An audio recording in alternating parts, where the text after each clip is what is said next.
आज मैं Khyber Pakhtunkhwa police CTD हमारी स्पेशल ब्रांच को एक दफ़ा फिर खराज तहसीन पेश करता हूँ।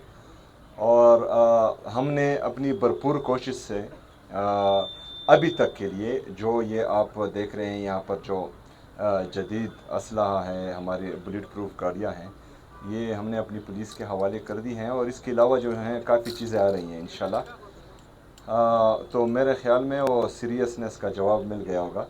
और ये पुलिस हमारी हैं ऑलरेडी जो हैं, हमारी पुलिस ने, हमारी फ़ौज ने, हमारी एफसी ने, हमारे बाकी जितने भी हमारे लॉ इन्फोर्समेंट एजेंसीज़ हैं, सिक्योरिटी फोर्सेस हैं, दहशतगर्दी की जंग में इन सब ने बहुत ज़्यादा कुर्बानियाँ दी हैं।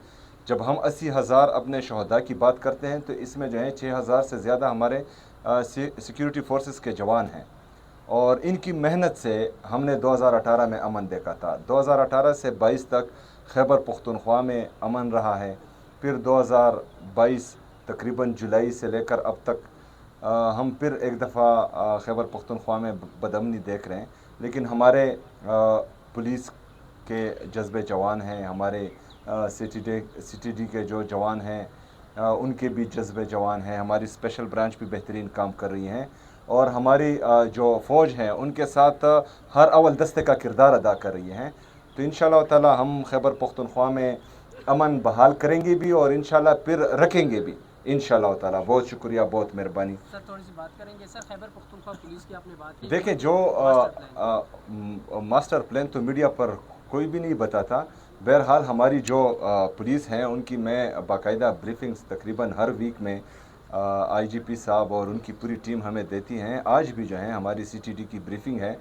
तो हम अल्हम्दुलिल्लाह लगे हुए हैं और इंशाअल्लाह ताला खैबर पख्तूनख्वा की तमाम आवाम को ये बावर दिलाते हैं कि जो पॉलिसी हमारी पुलिस, हमारी सूबाई हुकूमत और हमारी बाकी जितनी भी लॉ इन्फोर्समेंट एजेंसीज़ हैं, वफाक हैं, ये मिलकर जो भी पॉलिसी बनाएगी वो देरपा और पायदार अमन के लिए जो है वो बहुत ज़रूरी है और वो मौसर भी साबित होगी। और यही चीज़ जो है हम बार बार समझाने की कोशिश कर रहे हैं।